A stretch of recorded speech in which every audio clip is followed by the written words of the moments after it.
할렐루야, 반갑습니다. 오늘 수요일 저녁에 나오신 우리 성도님들을 환영하고 축복합니다. 오늘 이 설교 제목은 줄을 잘 서야 한다입니다. 여러분, 세상 살면서 이러한 얘기 다들 한 번씩 들어보셨죠? 우리가 세상에서 굉장히 흔히 많이 하는 말, 그리고 많이 듣는 말 중에 하나가 바로 줄을 잘 서야 한다라는 말입니다.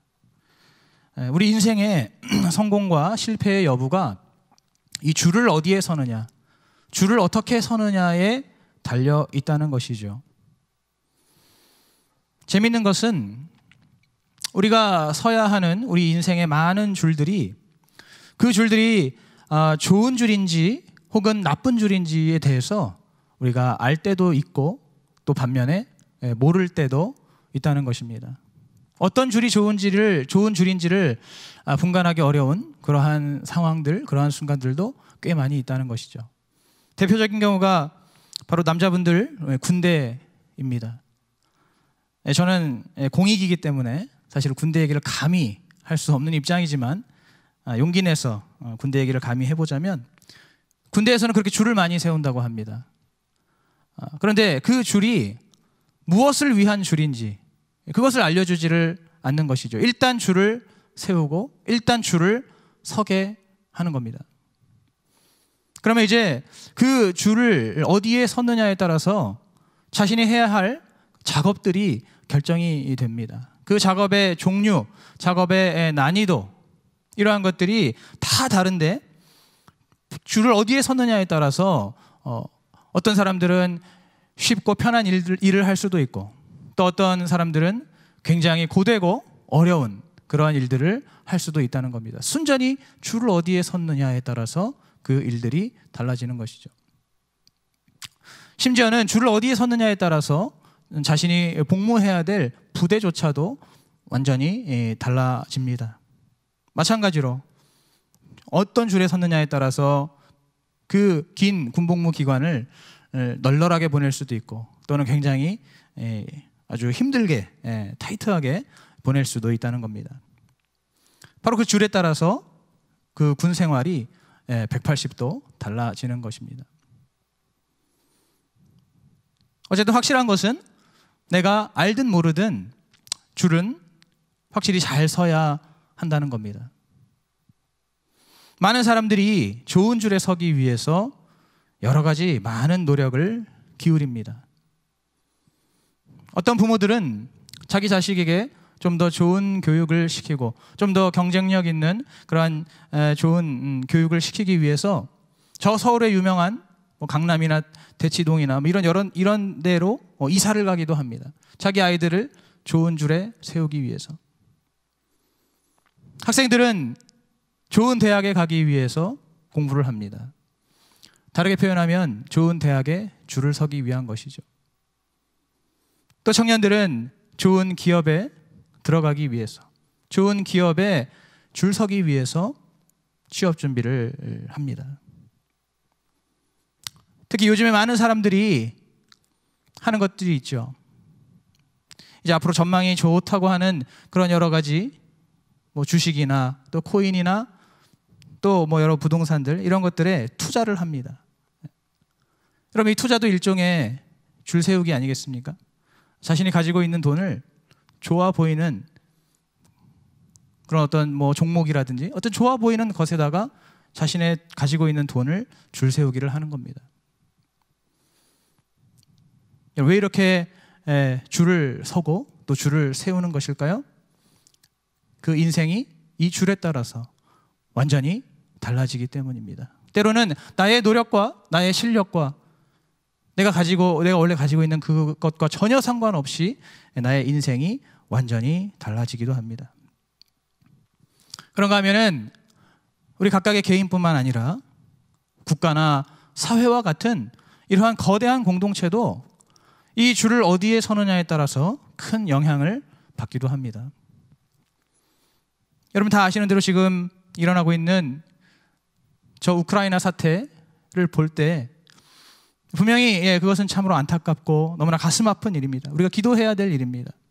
러시아가 한 나라, 지금 이 21세기에 한 나라가 다른 나라를 그렇게 무력으로 침공한다는 일은 있을 수가 없는 일이죠.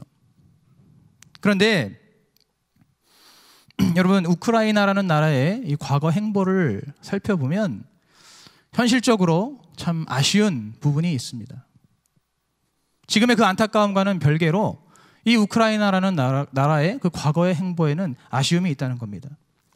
여러분, 이 우크라이나와 그 주변에 여러 국가들이 있는데 이 나라들은 대부분 예전에 이 소련이라고 하는 나라가 해체될 때, 그때 분리 독립하면서 생겨난 그러한 나라들이었습니다. 소련이라는 그 거대한 하나의 연합 국가가 그 공산국가의 대표적인, 공산주의의 대표적인 국가였던 이 소련이 해체되면서 그때 여러 나라들이 이제 갈라져 나왔는데 그중 하나가 이 우크라이나입니다. 여러분, 그런데 그렇게 소련에서 갈라져 나온 여러 나라들, 다른 대부분의 나라들은 일찌감치 이 나토라고 하는 그 공동체에 가입을 했습니다.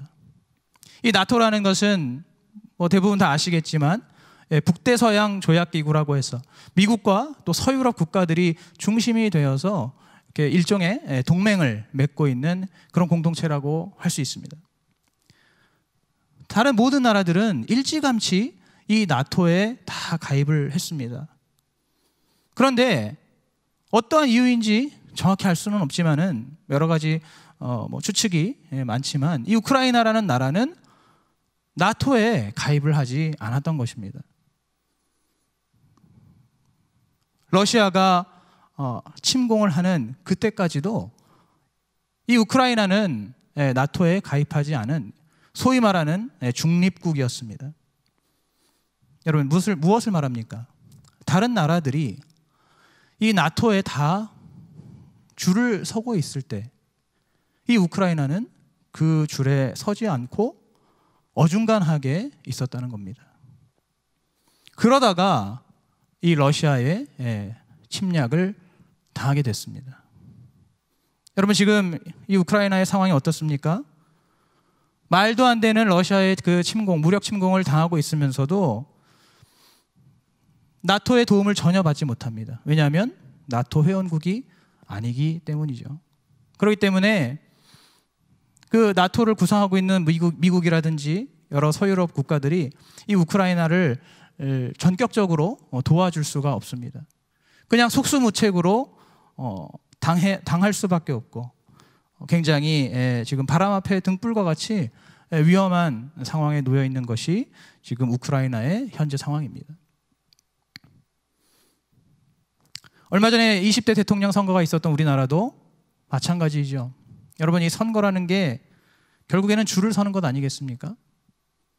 어디에 줄을 서느냐에 따라 우리 국민들이 어떠한 사람에게, 어떠한 진영에게, 어떠한 정당에게 줄을 서느냐에 따라서 그 나라의 운명이 달라지고 그 민족의 운명이 달라지는 것입니다. 줄을 잘 설 때 국민들이 판단을 잘 해서 현명하게 판단을 해서 줄을 잘 서게 된다면 국가 정의가, 국가의 발전과 또 사회 정의가 실현될 수 있지만, 그러나 어리석게 판단하여서 나쁜 줄에 줄을 서게 되면 그 국가의 미래를 장담할 수 없는 그러한 위험한 상황들이 얼마든지 펼쳐질 수 있는 것이죠. 이번 대선에서는 다행히도 우리 국민들이 현명하게 줄을 섬으로써 이 나라에 다시 한번 하나님의 은혜의 기회가 내려오게 되었다고 생각합니다. 이러한 모든 상황들을 볼 때 우리 개개인도 그렇고 또 국가와 사회도 그렇고 줄을 잘 서는 것이 굉장히 중요한 것은 맞습니다. 누가 뭐라 하더라도. 그렇기 때문에 실제로 많은 사람들이 이 줄을 잘 서기 위해서, 또 좋은 줄에 서기 위해서 때로는 자신의 실력을 높이기 위해서 노력하고, 또 어떤 사람들은 심지어 자신의 운을 높이면 또 좋은 줄에 설 수 있다는 그런 믿음을 가지고 자기 운을 높이기 위해서도 노력을 하기도 합니다. 여러분, 이 세상에 수많은 줄이 있죠. 수많은 줄을 선택해야 되고 줄을 서야 하는 그러한 순간들이 우리 인생에 너무나 많이 있습니다. 여러분, 그런데 바로 이렇게 우리가 선택해야 하고 우리가 서야 하는 그 줄들 중에서 제가 앞서 말씀드렸던 것들은 정말 비교할 수 없는 그런 가장 중요한 줄이 있습니다. 그리고 확실한 줄이 있습니다. 가장 중요한, 가장 귀한 줄. 여러분, 다른 줄들은 다 몰라도, 다른 줄들은 우리가 다 제쳐두고라도, 그리고 다른 줄들은 비록 우리가 좋은 선택을 하지 못한다 할지라도, 여러분, 이 줄만큼은 정말 반드시 잘 서야 됩니다. 여러분, 그 줄이 무엇인지 바로 우리가 오늘 읽은 본문에서 우리가 확인을 할 수 있습니다. 오늘 본문을 보시면은 한마디로 말하면 예수님께서 나인성의 과부의 죽은 아들을 다시 살리신 사건입니다. 여러분, 성경에서는 예수님께서 죽은 자를 살리신 이적이 3번 나옵니다. 그 중에서 바로 오늘 이 본문이 첫 번째 이적입니다. 예수님께서 죽은 사람을 살리신 첫 번째 이적. 오늘 11절부터 보시면은 그 후에라는 말이 있습니다. 그 후에 예수님께서 나인성으로 이제 가셨다고 나와 있습니다. 이 그 후라는 것은 예수님께서 나인성에 들어가시기 전에 가버나움이라는 곳에 먼저 가셨습니다. 이 가버나움에서 우리가 다 알고 있는 로마 백부장의 종을 고쳐주셨습니다. 그 로마 백부장이 예수님 앞에 자신의 믿음을 고백하면서 우리 집에 오시지 않더라도 여기서 말씀만 하시면 나의 종이 나을 수 있다는 그 믿음의 고백과 함께 그의 종이 고침을 받는 그러한 기적의 역사가 이 가버나움에 있었습니다. 바로 그 사건 이후에 이제 이 가버나움에서부터 수많은 사람들, 수많은 무리들이 예수님을 따르기 시작했습니다. 그 로마 백부장의 종을 놀랍게 고쳐주신 그 예수님을 따르는 그러한 엄청난 무리가 형성이 되었던 겁니다. 그리고 이제 그 가버나움에서부터 하룻길 정도를 걸어서 오늘 이 본문에 나오는 이 나인이라는 성에 들어가실 때까지도 그 예수님을 따르는 무리들이 계속해서 따라왔습니다. 바로 예수님을 따르는 엄청 어마어마한 줄이 생긴 것이죠. 그리고 이제 그 나인성에 예수님이 들어가실 때 그 맞은편에서 또 다른 무리가 등장합니다. 그 맞은편에서 또 다른 무리가 이쪽을 향해서 다가옵니다. 여러분, 그들이 누구입니까? 바로 이 한 과부의 죽은 아들을 메고 가는 그러한 장례 행렬이었습니다. 여러분, 지금 이 과부는 안 그래도 남편이 없는 불쌍한 처지였는데 자신의 유일한 가족인 외아들마저도 잃어버리게 되었습니다.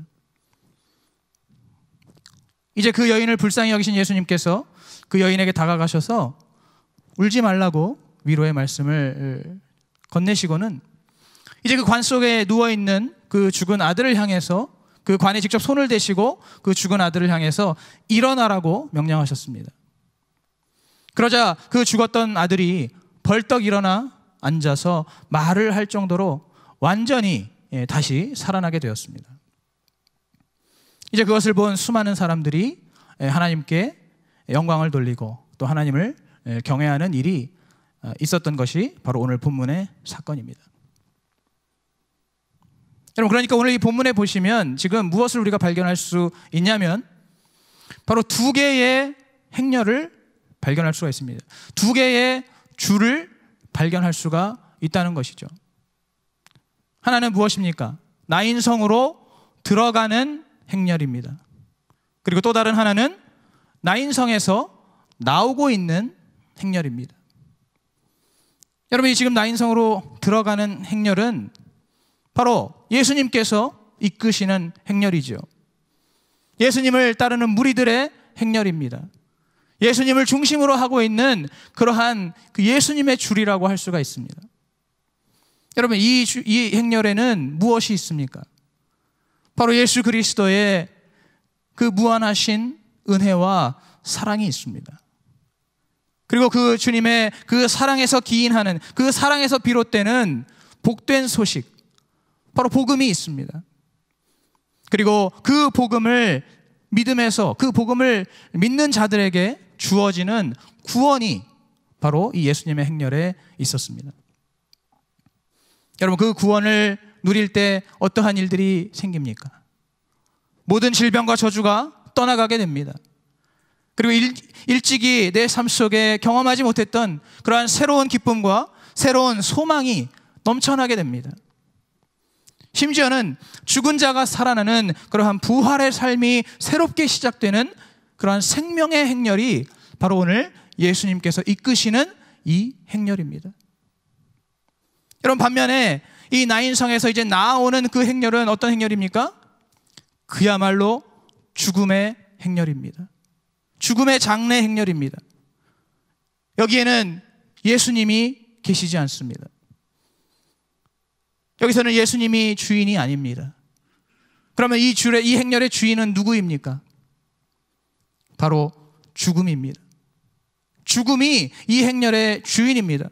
모든 사람들이 이 죽은 아이의 관을 어깨에 들쳐매고 걸어가고 있습니다. 바로 죽음을 받들고 있는 것이죠. 모두가 죽음 아래에 놓여 있는 것입니다.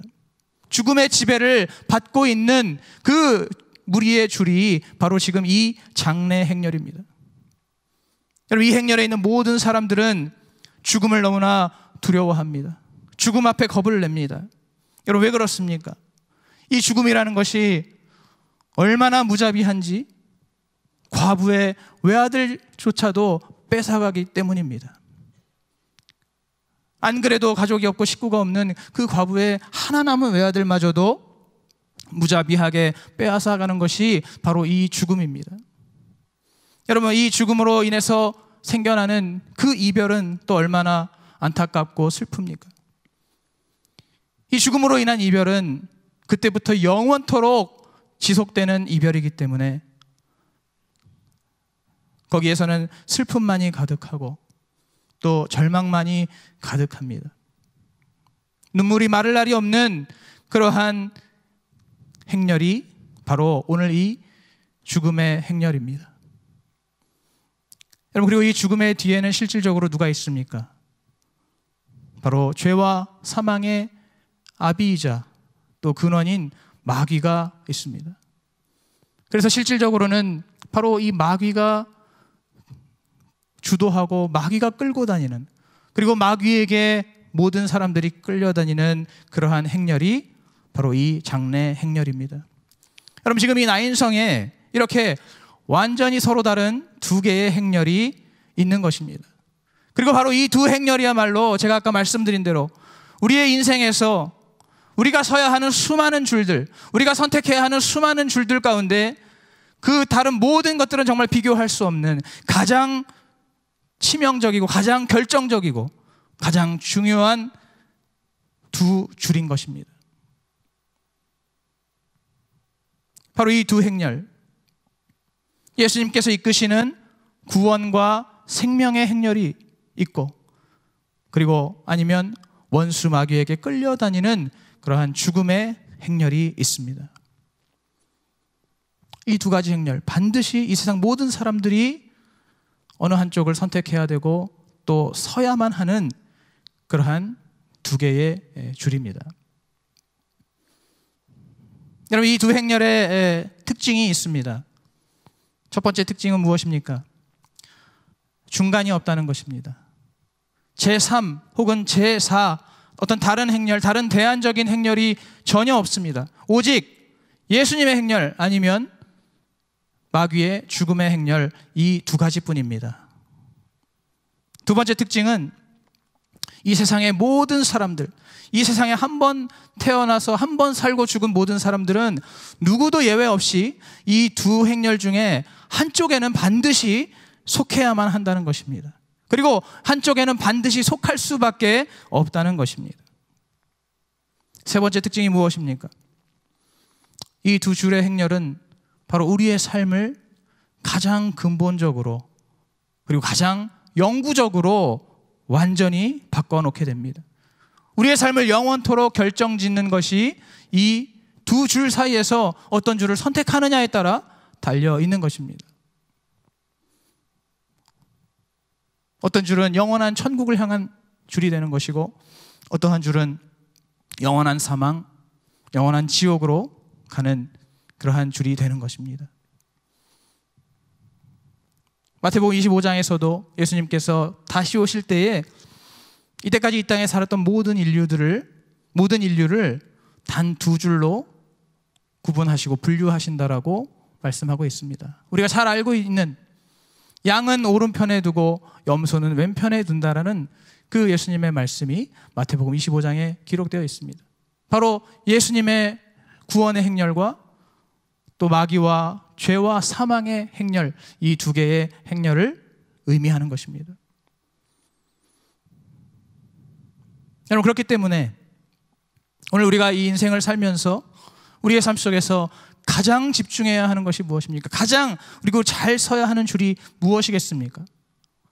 바로 오늘 이 나인성으로 들어가시는 예수 그리스도의 그 생명의 줄에 서는 것, 그 생명의 줄을 선택하는 것, 그 생명의 그 구원의 행렬에 내가 속하는 것, 그것이 바로 우리의 전 인생을 투자하고 전 인생을 들여서 우리가 반드시 성취해야 되고 반드시 성공해야 하는 그러한 우리 인생의 가장 중요한 그러한 줄임을 여러분 이 시간 믿으시기 바랍니다. 여러분, 예수님께서도 우리 모두가 이 생명의 행렬에 동참하기를 간절히 원하십니다. 오늘 이 본문에서 예수님께서 그 과부에게 먼저 다가가셨습니다. 그리고 그를 불쌍히 여기시고 또 눈물을 흘리고 있는 그에게 울지 말라고 말씀해 주셨습니다. 여러분, 이것이 무엇을 의미합니까? 바로 예수님께서 우리의 슬픔을 모르지 않으신다는 것입니다. 우리의 슬픔을, 그 과부의 슬픔 그리고 우리의 슬픔을 충분히 이해하신다는 겁니다. 이해하실 뿐만 아니라 예수님께서도 함께 그 마음으로 슬퍼하신다는 겁니다. 우리의 슬픔을 그냥 먼 발치에서 바라보고 계시는 것이 아니고 그 감정을 이해 못하시는 것이 아니라 우리의 그러한 슬픔과 좌절과 절망의 감정을 예수님께서도 충분히 공감하고 계시다는 겁니다. 그리고 가장 중요한 것은 무엇입니까? 바로 예수님께서 우리의 모든 슬픔과 우리의 눈물을 책임져 주시겠다는 것입니다.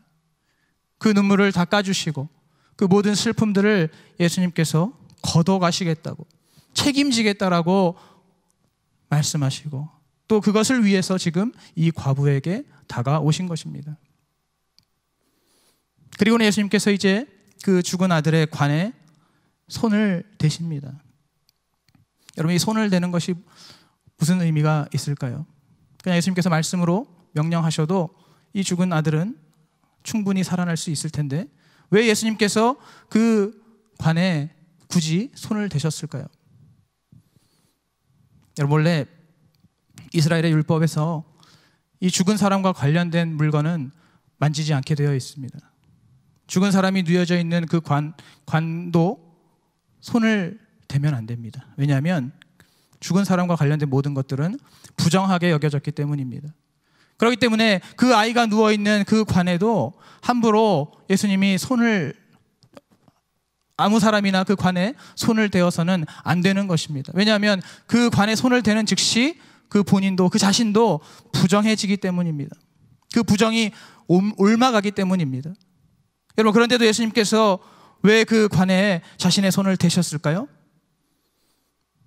바로 그 모든 부정함과 그 모든 저주와 그 모든 사망까지도 예수님의 몸으로, 예수님께서 그것을 가져가시고 예수님의 몸으로 옮기시겠다고 하는 그러한 의미로, 바로 예수님께서 책임지시겠다는 그런 의미로 그 관에 당신의 손을 대신 겁니다. 여러분, 정말로 예수님께서 책임지셨습니까? 안 지셨습니까? 정말로 책임을 지셨습니다. 우리가 다 아는 대로 이 관 속에 누워있는 이 죽은 아들뿐만 아니라 우리 모든 인류의 사망과 저주를 대신 짊어지시고 그 십자가에 못 박히시고 또 죽으시고 그리고 3일 만에 부활하셨습니다. 예수님께서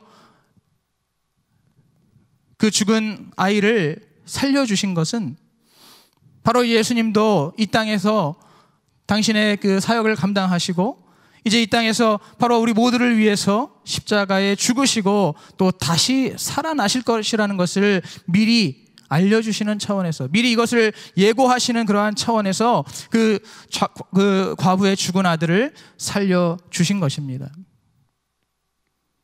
다시 말해서 모든 것을 책임지시는 그 주님의 그 마음이, 그 주님의 그 사랑의 마음과 그 자비와 긍휼의 마음이 오늘 그 관에, 죽은 아이의 관에 예수님이 손을 대도록 하신 것입니다. 여러분, 이제 그 죽은 아들이 다시 살아났을 때 여러분 그때 어떠한 일이 일어났습니까? 바로 그 죽음의 행렬에 있었던 그 과부와 또 그 당사자였던 그 아들, 그리고 그 행렬을 따르던 많은 사람들이 죽음의 행렬을 떠나서 바로 예수님께서 계시는 그 생명의 행렬로 새롭게 합류하게 되었습니다. 이때까지 죽음을 받들고 죽음의 그 사망의 그늘에서 두려워하고 거기서 헤매고 방황하던 그 많은 영혼들이 이제 예수님께서 그들에게 찾아가시고 그들 가운데서 역사하심으로써 그들이 이제 그 죽음의 행렬을 떠나서 그 죽음의 행렬에서 나와서 바로 예수님께서 이끄시는 생명과 구원의 그 줄로 그들이 들어오게 된 것입니다. 여러분, 이것이 너무나 중요한 사실입니다. 여러분, 오늘 우리도 마찬가지이죠. 우리 모두가 반드시 바로 이러한 예수님의 이 은혜와 사랑을 우리가 경험하고 그리고 그 주님의 대열에 동참해야 합니다. 여러분 정말로 오늘 예수님께서 보여주시는, 오늘 예수님께서 직접 실천하시는 여러분 이 사랑을, 이 은혜를 여러분 경험하셨습니까? 여러분 지금 예수 믿고 구원받아서 이 자리에 앉아 계시지 않습니까? 구원받았다고 생각하셔서 앉아 계시지 않습니까? 여러분 그렇다면 여러분 정말로 그 예수 그리스도의 그 은혜와 사랑을 여러분 각자의 삶 속에서 실제적으로 경험하셨냐는 것을 묻는 것입니다. 오늘 이 죽은 과부를 위로하시고 이 죽은 아들의 그 어머니인 과부를 위로하시고 또 그 죽은 아들을 직접 살려주신 이러한 예수님의 이 사랑과 또 예수님의 이 구원의 능력을 우리가 우리의 삶 속에서 한 사람 한 사람 여러분 직접적으로 이것을 경험하셨냐는 말입니다. 바로 이러한 예수님의 은혜와 사랑을 우리가 경험하고서야 그 주님의 뒤에 설 수가 있는 것입니다.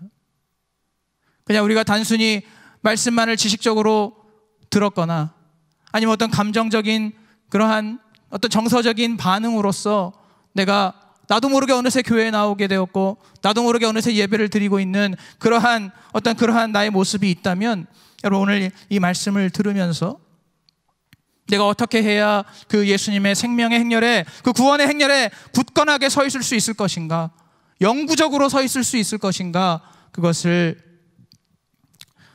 깨달을 수가 있게 되는 것입니다. 오늘 이 시간 한번 자신의 그 믿음의 삶의 여정들을 한번 돌아보시기 바랍니다. 나는 어떠한 과정을 통해서, 나는 어떠한 사건을 통해서 주님의 이 행렬에 들어오게 되었는가? 내가 어떻게 그리스도인이 되었는가? 내가 어떻게 예수 믿는 사람, 내가 어떻게 거듭난 하나님의 자녀가 되었는가? 한번 돌아보시기 바랍니다. 그리고 우리 안에서 어떤 분들은 이제 정말로 그렇게 예수님의 그 실질적인 그 복음의 능력과 복음의 은혜를 삶 속에서 온전히 체험하고 그리고 이제 이 예수님의 행렬에 서 있는 그러한 우리 성도님들도 많이 있을 수 있습니다. 이제 그러한 분들에게는 첫째로 그 대열에서 절대로 벗어나지 않고 끝까지 그 대열에 서 있는 것이 너무나 중요합니다.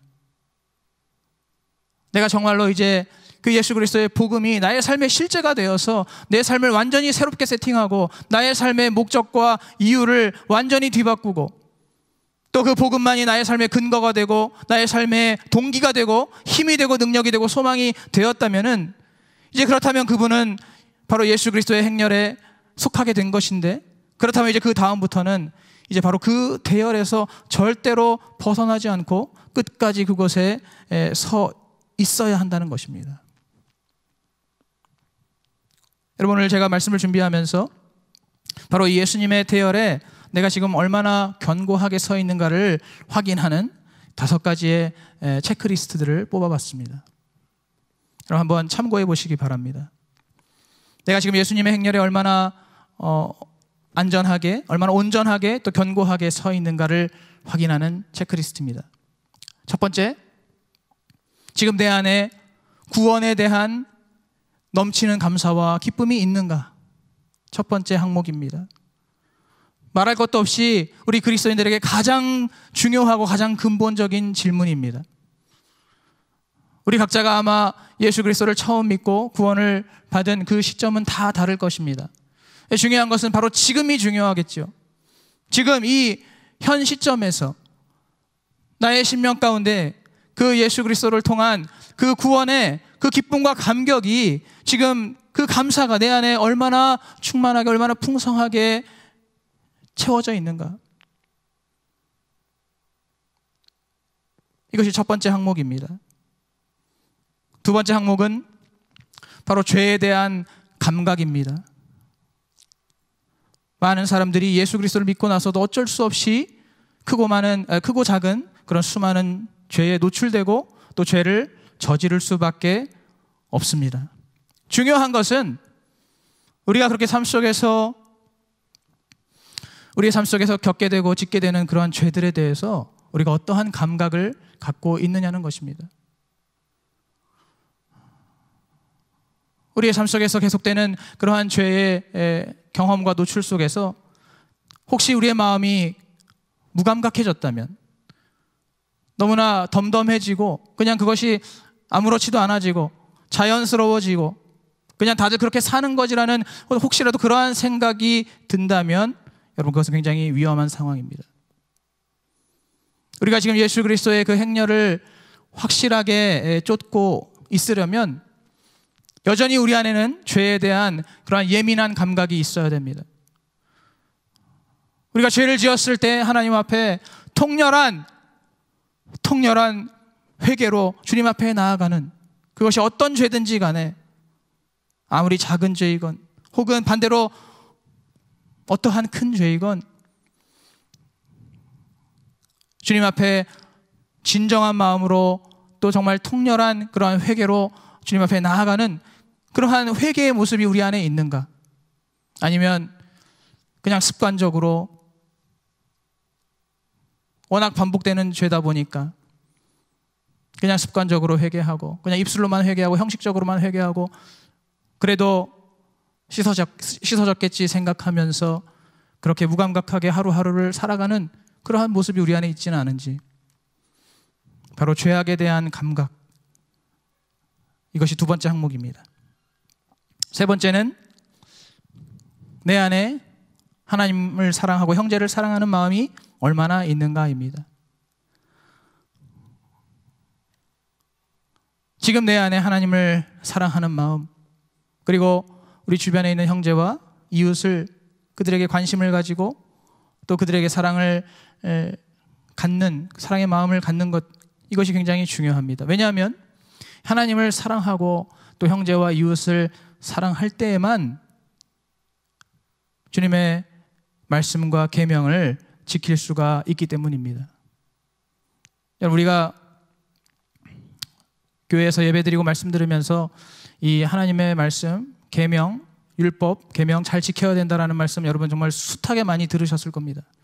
그런데 중요한 것은 전제가 있다는 것이죠. 하나님을 사랑하는 마음, 그리고 형제를 사랑하는 마음이 있어야 하는 것입니다. 그러한 사랑이 없이 그냥 말씀에 순종하는 것에만 치우친다면 여러분, 그것은 가식과 위선 그리고 외식이 될 수밖에 없습니다. 결과적으로 그것은 하나님 말씀에 순종하는 것도 아닙니다. 하나님과 형제를 사랑하는 마음이 지금 내 안에 얼마나 있는가? 여러분, 네 번째는 성실하고 최선을 다해서 살아가는 그러한 삶의 모습이 내 안에 있는가입니다. 어찌 보면 당연한 이야기 같죠. 그냥 세상에서 말하는 도덕과 윤리의 그러한 영역에 있는 이야기 같습니다. 여러분, 그러나 그렇지 않습니다. 우리 그리스도인들은 이 세상 속에서, 자신의 직업 속에서, 가정 속에서, 자신의 삶의 모든 현장 속에서 최선을 다하고 성실하고 또 근면하게 살아내고, 그리고 할 수만 있다면 최선의 그리고 최고의 결과를 내야 하는 그러한 책임감과 사명감을 가진 존재들입니다. 우리가 예수 그리스도를 믿고 우리의 영혼이 구원받았기 때문에 이제 우리의 육신의 삶은 그냥 아무렇게나 되는 대로 살아도 되는, 그것이 허용되는 그러한 삶이 결코 아닙니다. 여러분, 왜 그리스도인들이, 왜 예수를 믿는 사람들이 세상에서도 더 열심히 살아야 되고 더 열심히 일해야 되고 더 좋은 성과를 할 수만 있다면 내야 하는 것입니까? 바로 그것이 하나님의 영광과 직결되기 때문입니다. 하나님께서 우리를 통해서 우리가 밟는 모든 땅, 우리가 속해 있는 모든 우리의 삶의 현장들과 영역들을 우리 주님께서는 오늘도 동일하게 그 모든 곳을, 그 모든 땅을 다스리신다는 것을, 그 모든 그 삶의 그 땅의 주인 되시고 왕 되신다는 것을 바로 우리의 삶을 통해서 우리가 선포해야 되고 그것을 우리가 확증해야 되기 때문에, 그렇기 때문에 우리의 삶 속에서 우리가 성실하게 또 최선을 다해서 살아가야 하는 것입니다. 직장에서는 열심히 일을 해야 하는 것이고 또 학교에서는 열심히 공부를 해야 하는 것입니다. 그것이 우리 그리스도인들에게 마땅한 일입니다.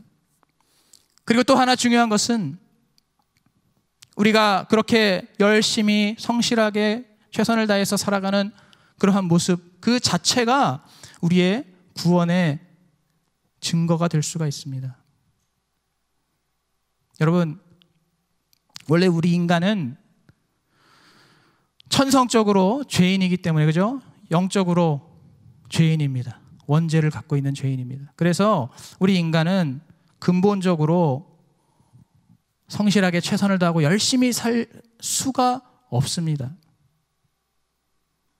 조금만 뭐 하다 보면 그냥 하기 싫어지고 그냥 관두고 싶고 포기하고 싶고 쉬운 길로 가고 싶고 그냥 대충 아무렇게나 그냥 살고 싶은, 그것이 우리 인간의 본성입니다. 그것이 우리 인간의 죄인으로서의 인간의 본성입니다.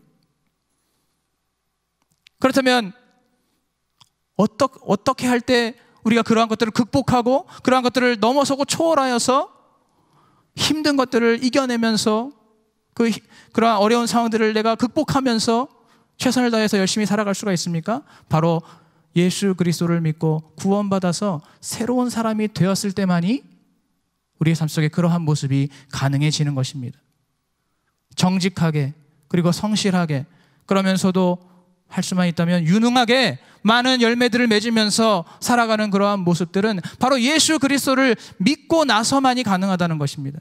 예수 그리스도를 믿고 내가 구원을 받은 그러한 존재가 되었을 때 바로 내 삶의 진정한 이유를 찾고 내 삶의 진정한 목적을 찾았기 때문에 그때부터 나는 열심히 일을 할 수 있게 되는 것이고 그때부터 나는 열심히 공부를 할 수 있게 되는 것이고 내 삶에 주어진 모든 일들을 최선을 다해서 성실하게 근면하게 할 수가 있게 되는 것입니다. 다시 말해서 내가 내 삶 속에서 그렇게 최선을 다해서 살아갈 때에 지금 내가 예수 그리스도의 그 구원의 행렬에 안전하게 속해 있구나라는 것을 스스로 확인할 수 있게 된다는 것입니다. 이것이 바로 네 번째 항목입니다. 마지막 다섯 번째 항목이 무엇입니까? 바로 기도와 말씀과 예배의 자리에 내가 얼마나 그것을 사모함으로 나아가고 있는가입니다. 여러분, 따로 더 말할 것도 없습니다. 기도의 자리, 말씀의 자리, 그리고 예배의 자리, 얼마나 내가 사모하고 있는가, 얼마나 많이 나아가고 있는가.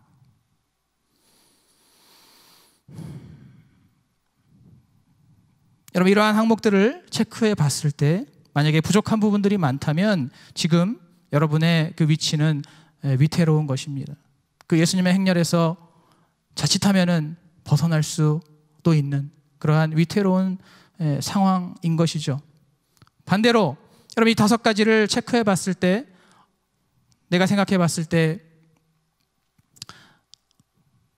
하나님 앞에서 최선을 다하고 있고, 또 내 자신에게 그래도 부끄러움 없이, 내 양심에 비춰봤을 때 부끄러움 없이 열심으로 행하고 있다면, 그런 분들은 바로 오늘 예수 그리스도의 이 행렬에, 그 행렬의 한가운데에서 주님의 바로 뒤에서 우리 주님을 힘써 쫓아가고 있는 것입니다. 바로 그 주님의 그 행렬에서 내가 벗어나지 않고 견고하게 끝까지 서 있도록 나의 삶 속에 노력을 기울이는 것, 첫 번째입니다. 두 번째는 오늘 예수님께서 하신 것처럼 바로 죽음의 행렬에 있는 자들을 구해와야 할 사명이 우리에게 있습니다. 지금 내가 바로 그 예수님의 행렬, 구원의 행렬에서 내가 충분하게, 그 안에서 내가 풍성하게 거하고 있다면, 이제 두 번째로 해야 할 일은 오늘 예수님께서 보여주신 것처럼, 오늘 예수님께서 실천하신 것처럼 여전히 죽음의 행렬 속에서 두려워하고 있고 또 죽어가고 있는 그러한 많은 영혼들을 향해 다가가서 그들을 그 행렬에서 빼내고 그 행렬에서 건져내는 것이 바로 우리가 해야 할 일입니다. 오늘 예수님께서 아까도 말씀드렸지만 그 과부의 슬픔을 위로하셨습니다. 그것은 바로 그 사람을 향한 관심입니다. 또 예수님께서 그 죽은 아들에 관해 손을 대신 것은 바로 희생을 의미합니다. 너의 모든 부정과 저주와 사망도 그것을 내가 짊어지겠다, 내가 감당하겠다, 내가 희생하겠다라고 하는 그러한 희생의 의미가 담겨 있습니다. 그렇기 때문에 오늘 우리에게도 우리의 마음속에 가장 필요한 두 가지가 무엇이냐면 바로 관심과 희생의 마음입니다. 여러분, 다른 영혼들, 우리의 이웃, 형제와 이웃들, 여러분 그들을 향해서 지금 현재 어떠한 마음을 갖고 계십니까? 여러분 여전히 여러분의 믿지 않는 가족들을, 그들의 영혼을 구원하기 위해서 여러분 어떠한 마음을 갖고 계십니까? 그들의 영혼을 정말로 진심으로 사랑하고 또 관심을 가지고 있고, 또 내가 정말 필요하다면 내가 희생을 감수하고서라도 그 영혼을 구원하기 위해서, 그를 그 죽음의 행렬에서 건져내기 위해서 내가 그 어떠한 것도 감당하겠다라는 그러한 하나님 앞에서의 그러한 믿음의 고백이 우리에게 필요한 줄로 믿습니다. 오늘 예수님께서 그 죽음의 행렬에 있던 과부와 또 그 죽은 아들을 살려주시고 그들을 생명의 대열로 인도하신 것처럼 오늘 우리 모두가 바로 그 주님의 구원의 행렬에 온전히 서기를 원합니다.